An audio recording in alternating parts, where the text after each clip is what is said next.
नमस्कार दोस्तों, नमः शिवाय। जीवन ज्योति चैनल में आप सभी का हार्दिक स्वागत है। दोस्तों, यदि आप मेरे चैनल पे नए हैं तो निवेदन करती हूँ, प्लीज़ मेरे चैनल को जरूर सब्सक्राइब करें, लाइक और शेयर भी करें। वीडियो यदि पसंद आता है तो कमेंट के माध्यम से मुझे जरूर बताएं।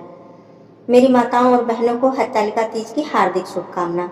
आज हरतालिका तीज के विषय में बात करती हूँ कि पूजन कैसे किया जाए। पूरी पूजा विधि आपको इस वीडियो के माध्यम से मालूम होगी, पता चलेगी कि सुबह की पूजा, शाम की पूजा यदि मंदिर में जाके करते हैं तो कैसे करें, यदि मूर्ति स्थापित करके करते हैं तो कैसे करें। सारी जानकारी आपको इस वीडियो के माध्यम से मिलेगी। आइए वीडियो शुरू करते हैं। दोस्तों, हरतालिका तीज का व्रत इस वर्ष 30 अगस्त को पड़ रहा है, जिसमें कि माताएं बहनें अपने पति के लंबी उम्र के लिए, अपने अमर सौभाग्य के लिए इस व्रत को रखती हैं। इस व्रत के विषय में पूजन विधि, नियम, व्रत की कथा, शिव जी की वंदना, साथ में तीज के गीत की सारी वीडियो मेरे चैनल पे उपलब्ध है। आप सब जरूर चेकआउट करें, लिंक आपको डिस्क्रिप्शन बॉक्स में मिल जाएगी, अवश्य देखें। तो इस वीडियो में मैं बात करूंगी कि आप पूजा कैसे करें, सारी विधि कैसे करें, बहुत ही आसानी से और बहुत ही सरल तरीके से। तो आइए शुरू करते हैं। हरतालिका तीज के दिन माताएं बहनें सुबह स्नान करके, साफ सफाई करके, मंदिर की सफाई अच्छी तरीके से कर लें। सुबह के समय अपने घर के मंदिर में ही पूजा की जा सकती है। प्रदोष काल की पूजा सबसे अनिवार्य और बहुत महत्वपूर्ण मानी जाती है, जिसमें कि माताएं बहनें मंदिर जाती हैं और घर पे भी मिट्टी की प्रतिमा बनाकर, गणेश भगवान जी की, शिव जी की, पार्वती जी की प्रतिमा बनाकर, केले का मंडप बनाकर स्थापित करके प्रतिमा को घर पे भी पूजन किया जाता है। दोनों तरीके से आप कर सकती हैं। तो आइए पहले बात करते हैं सुबह की पूजा की। सुबह नित्य कर्म से निवृत्त होकर आप स्वच्छ वस्त्र धारण करें, स्नान करके फिर अपने मंदिर की अच्छे से सफाई करें। वस्त्र वगैरह है तो उसको बदल दें, दूसरा वस्त्र बिछा दें और सुबह आके अपने पूजा स्थल पर आसन बिछाकर बैठ जाएं। हाथ में जल लेकर, अक्षत लेकर संकल्प करें कि आज हे प्रभु, हे माता गौरी माता, हे शिव जी, आज मैं हरतालिका तीज का व्रत रख रही हूँ। मुझे अखंड सौभाग्य का आशीर्वाद दीजिए, वरदान दीजिए। मुझसे यदि कोई त्रुटि हो जाए तो मुझे क्षमा कीजिएगा। ऐसे संकल्प लेकर जल को आप नीचे जमीन पर गिरा दीजिए या जहाँ पे बैठी हैं आसन के पास गिरा दीजिए। सबसे पहले गणेश भगवान जी को चंदन लगाएं, उनका चरण पखारें, उसके बाद उन्हें फूल अर्पित करें। मीठा भोग, लड्डू या कोई फल हो उन्हें अर्पित करें, धूप दिखाएं, उनकी वंदना करें। वक्रतुंड महाकाय सूर्यकोटि समप्रभ निर्विघ्नं कुरु मे देव सर्व कार्येषु सर्वदा। श्री गणेश भगवान जी की पूजा करने के बाद आप शिव जी और माता पार्वती जी की पूजा करें, उनके चरण धोएं, उन्हें तिलक करें। माता जी को सिंदूर और रोली से तिलक करें। शिव जी की को सफेद चंदन या पीला चंदन से तिलक करें। उसके बाद धूप दिखाएं। धूप दिखाने के बाद आप उनको भोग अर्पित करें। भोग में आप कोई अपने हाथ से मीठा भोग, शुद्ध साफ भोग, सात्विक भोग अर्पित कर सकती हैं या फल हो वो अर्पित कर सकती हैं। जो भी आपके पास उपलब्ध हो, जो भी आपका सामर्थ्य हो, आप अर्पित करें और उनकी वंदना करें, उनसे प्रार्थना करें। शिव जी को जनेऊ जरूर अर्पित करें, सफेद वस्त्र भी अर्पित करें।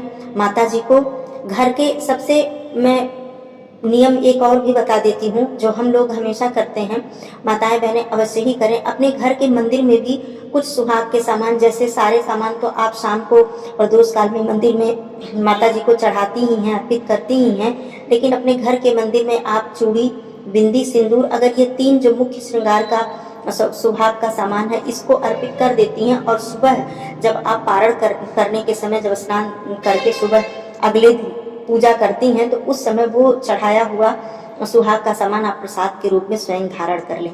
ऐसा हरतालिका तीज या हरियाली तीज को किया जाता है। इससे बहुत ही माता रानी का आशीर्वाद मिलता है और हमें हमारे सौभाग्य में वृद्धि होती है। तो ये अवश्य ही कर ले, छोटा सा नियम है, इसको करने में बहुत कठिनाई नहीं है। आप थोड़ी सी चूड़ियाँ आप वहाँ रख दें, सिंदूर साफ माता जी के चरण में रख दें और बिंदी रख दें, वही आप सुबह पारण के समय धारण जरूर कर लें। ऐसा नियम है, किया जाता है। कहीं कहीं माताएं बहनें करती भी होंगी, जो नहीं माताएं बहनें जानती हैं उनके लिए मैं बता दे रही हूँ। सुबह की पूजा आप संपन्न कर लें, आरती कर लें। आरती करने के बाद आप दिन भर निर्जला व्रत रखें, शिव जी का ध्यान करें, माता जी का ध्यान करें, उनकी वंदना करें, श्लोक पढ़ें, कीर्तन करें, भजन करें, कुछ भी आप करें।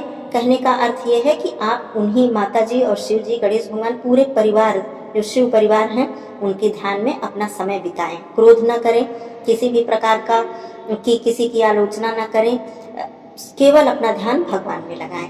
फिर जब शाम होती है, प्रदोष काल की पूजा का समय होता है, तो आप फिर से स्नान करें, अपना स्वच्छ वस्त्र धारण करें, पूरे श्रृंगार करें, पूरा श्रृंगार करें। सुबह के समय भी आप श्रृंगार करके ही पूजा करें। वैसे तो नियम है कि कभी भी सिंदूर लगाए बिना महिलाओं को पूजा नहीं करनी चाहिए। शाम को आप पूरे श्रृंगार करें, सिंदूर, बिंदी, पैर में महावर, बिछिया, पायल, चूड़ियाँ, आप पूरी तरह से जितने भी श्रृंगार होते हैं 16 श्रृंगार करें। पहले मैं ये भी आपको बता देना चाहती हूँ कि आप माताएं बहनें कभी ये ना सोचें कि कोई भी चीज़ में नई, अगर मैं इस व्रत में, त्योहार में मैंने नया नहीं खरीदा है तो मैं कैसे पहनूं। ये बात बिल्कुल मन में न लाएं। देखिए, हम सभी समझते हैं कि सबकी परिस्थितियां अलग अलग होती हैं। हो सकता है किसी के साथ क्या परिस्थिति हो, किसी के साथ क्या, जरूरी नहीं है कि हम पूरे श्रृंगार का सामान नया ही खरीदें। सुहाग का सामान दोस्तों कभी भी पुराना नहीं होता है, कभी भी उसे पुराना नहीं माना जाता है। सुहाग का सामान हमेशा नया ही होता है। तो आपके पास जो भी सामग्री, आप उसे पहने नया खरीद सकती हैं तो और भी अच्छी बात है। लेकिन यदि सारी सामग्री नई नहीं है तो इसमें आप मन में बिल्कुल भी किसी प्रकार का दुख या शंका न लाएं। जो भी आपके पास सामग्री है, बड़े ही श्रद्धा से, शौक से आप अपने पूरे सुहाग के सामान को पहनिए। इसमें कोई भी दिक्कत नहीं है। सारी सामग्री आप पहन ली, पैरों में महावर लगा ली, सिंदूर लगा ली, नया वस्त्र धारण कर ली। नया वस्त्र नहीं है तो जो भी एक ही बार 2 बार का पहना हुआ है, कुछ भी है, आप पहन लीजिए। आप बिल्कुल मन में किसी भी प्रकार का भेदभाव मत लाइए, ऐसा कि मेरे, इनके पास है, इन्होंने पहना, मेरे पास नहीं है, ऐसा कुछ नहीं है। भगवान भक्ति देखते हैं, भाव देखते हैं। आप जितनी ही भक्ति श्रद्धा से उनकी पूजा करेंगी वो आपको आशीर्वाद देंगे। ऐसा नहीं है कि अगर किसी ने नया वस्त्र पहना है तो उन्हें ज़्यादा आशीर्वाद मिलेगा, हमने नया नहीं पहना है तो मुझे आशीर्वाद नहीं मिलेगा, ऐसी बात नहीं है। ये मैं व्यक्तिगत रूप से आपको बताना चाहती हूँ। पूरा श्रृंगार करके आप थाली में पूरी सामग्री, यदि, पहले मैं बता देती हूँ कि यदि आप मूर्ति को स्थापित करती हैं तो मिट्टी की, काली मिट्टी की प्रतिमा बनाती हैं तो गणेश भगवान जी, माता जी की, पूरे शिव परिवार की प्रतिमा बनाएं, नंदी जी को भी बनाएं, पूरे शिव परिवार की प्रतिमा बनाएं। एक लकड़ी का पाटा ले लें या पीढ़ा जिसे कहते हैं ले लें, उस पर लाल वस्त्र बिछा लें, केले के पत्ते से मंडप सजा लें, फूलों से सजा लें, जैसे भी आप सजा पाएं अच्छी तरीके से सजा लें। मंडप सजाने के बाद आप उस लाल, जो आपने पाटा रखा है, उस पे लाल वस्त्र बिछाकर आप प्रतिमा स्थापित कर लें। प्रतिमा स्थापित करने के बाद आप स्नान कराएं प्रतिमा को, फिर उनके चरण पखारें, पंचामृत या गंगा जल से या शुद्ध जल से चरण पखारने के बाद आप उनकी वंदना करें। पहले गणेश भगवान जी को दूर्वा, फूल, सिंदूर से तिलक लगाकर उनकी प्रार्थना करें। करने के बाद फिर आप शिव जी और भगवान भोलेनाथ जी की प्रार्थना करें, उन्हें फूल अर्पित करें, चंदन अर्पित करें, अबीर, गुलाल शिव जी को अर्पित करें और धूप दिखाएं, उनकी वंदना करें। शिव जी को जनेऊ, वस्त्र अर्पित करें और शाम की पूजा में माता जी को वस्त्र और पूरे श्रृंगार की सामग्री अर्पित करें। जितनी भी श्रृंगार की सामग्री आप उपलब्ध करा पाती हैं, ले पाती हैं, सारी सामग्री आप माता जी को अवश्य ही चढ़ाएं, जरूर चढ़ाएं। नारियल चढ़ाएं, नारियल टूटा हुआ न चढ़ाएं, खड़ा नारियल, पूरा साबुत नारियल आप जरूर अर्पित करें। अबीर, गुलाल भगवान भोलेनाथ जी को अवश्य ही अर्पित करें। उसके बाद सारी चीजें अर्पित करने के बाद आप मीठा भोग, जो भी मौसम के फल आपको मिल पा रहे हैं, आप फल अर्पित करें, मीठा कोई मिठाई अर्पित करें या मीठा भोग अपने हाथों से बना पाती हैं तो उसे अर्पित करें। करने के बाद एक दिया, सबसे पहले तो जरूरी है, मैं बता दूं कि जब भी आप पूजन करती हैं तो सामने लोटे में जल और एक दिया जरूर भर कर रख लें। जिस कलश में आप जल भर कर रखते हैं उसमें एक मौली या कलावा बांध दें और स्वास्तिक बना दें, हल्दी से या सिंदूर से या रोली से बना दें। उसके बाद एक दिया छोटा जरूर जला दें। वो दिया उठाकर आरती कभी ना करें। मैं दैनिक पूजा की भी बात करती हूँ, जब भी पूजा करें तो दिया जला के पूजा करें। और ये तो हरितालिका तीज की पूजा है, विशेष पूजा है, तो आप इसमें दिया जला दें। और उस दिया को उठाकर, कभी कभी ऐसा होता है जो दिया सामने जलाया जाता है, जिनको जानकारी नहीं होती उसी दिया को उठाकर आरती कर लेती हैं महिलाएं, लेकिन ऐसा कभी ना करें। आप आरती के लिए दूसरा दिया जलाएं, उस दिए को उठाकर आरती ना करें। दिया रखने के बाद कलश में जल भरकर रख दें। जल, उसमें मौली बांध दें, आम के पत्ते यदि डाल सकती हैं तो आम के 7 या 5 पत्ते डाल दें। उसके बाद आप सारी पूजा करने के बाद शिव जी की वंदना करें। शिव जी की वंदना आप रुद्राष्टकम कह सकती हैं, शिव चालीसा कह सकती हैं, शिव जी के 108 नाम बोल सकती हैं। कुछ भी यदि आपको नहीं मालूम है तो माताएं बहनें बिल्कुल भी इस बात के लिए निराश मत हों। आप नमः शिवाय, महिलाएं हैं तो नमः शिवाय, पुरुष ओम नमः शिवाय का जप करते हैं, ये बात आप जान लें।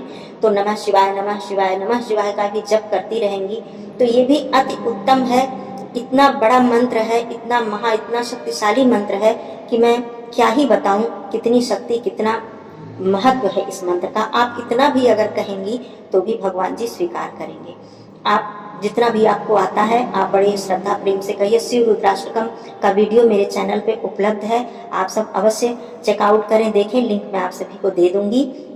उसके बाद बैठकर मन से उनसे प्रार्थना करें, उनसे वंदना करें, अपने सौभाग्य के लिए आशीर्वाद मांगे, वरदान मांगे, अपने त्रुटि के लिए क्षमा मांगे। फिर अंतिम में आप चाहें तो गणेश भगवान जी, माता पार्वती जी, शिव जी, तीनों लोगों की आरती कर सकती हैं। यदि चाहें तो केवल शिव जी की आरती कर सकती हैं। तो ये है संपूर्ण पूजा। इसमें किसी भी प्रकार का मन में वो शंका न रखें कि मेरी पूजा में कोई कमी हो गई। पूजा में दोस्तों कहा जाता है कि हम कौन होते हैं भगवान को कुछ देने वाले, दाता तो वो है, दाता तो खुद भगवान भोलेनाथ जी हैं, ईश्वर हैं दाता। तो हमें जो भी आता है, जो भी हमारी श्रद्धा भक्ति है, उस हम अपने हृदय से उन्हें सब कुछ अगर समर्पित करते हैं, अर्पित करते हैं तो वो अवश्य ही स्वीकार करते हैं। इसमें किसी भी प्रकार की शंका आप मन में न लाएं। इस प्रकार से आप सरल विधि से पूजा करें, फिर अंतिम में आरती करें, भोलेनाथ जी की आरती करें, गणेश भगवान जी की आरती करें। और रात में हो सके तो रात्रि जागरण करें, नहीं पूरी रात तो कुछ रात्रि तक, मध्य रात्रि तक ही जागरण करें, उनका भजन करें, कीर्तन करें। गीत के वीडियो भी उपलब्ध है मेरे चैनल पे, जरूर देखिएगा दोस्तों। तो आरती करने के बाद पूजा संपन्न करें। और एक बात, सबसे आवश्यक बात मैं बता देती हूँ, यदि आप प्रतिमा बनाकर स्थापित करके पूजा करते हैं तो सुबह अगले दिन आप उस प्रतिमा को विसर्जित करना बहुत ही आवश्यक होता है। उस प्रतिमा को बहुत ही श्रद्धा से, जो आपने जल सामने भर के रखा है, उस जल को अपने घर में, उस जल के छींटे मार दें, उस जल को पौधों में, अपने घर के गमले में या पौधे के नीचे डाल दें। उसके बाद वहाँ से कुछ जो पुष्प है, कोई सामान जो आपने सब चढ़ाया है प्रसाद के रूप में, भोग के रूप में, अपने परिवार में दें, स्वयं ग्रहण करें। वो सारी सामग्री विसर्जित करने की आवश्यकता नहीं है। जो वहाँ से पुष्प एक उठाकर प्रसाद के तौर पे अपने घर में, अपने तिजोरी में, अपने कहीं भी सुरक्षित जगह पे लाल कपड़े में बांध के रख लें, ये भी बहुत शुभ माना जाता है। और चीज़ें ले जाकर बड़े ही श्रद्धा से, बहुत ही प्रेम से, गीत गाते हुए, भजन कीर्तन करते हुए ले जाकर माता जी और भोलेनाथ जी की, पूरे शिव परिवार की प्रतिमा को विसर्जित करें। तो दोस्तों ये हो गई पूरी पूजा। मैं उम्मीद करती हूँ कि ये बातें आप लोगों को अच्छी लगी होंगी, आप सब इस जानकारी से संतुष्ट होंगे। फिर मिलती हूँ अगले वीडियो में, तब तक के लिए धन्यवाद।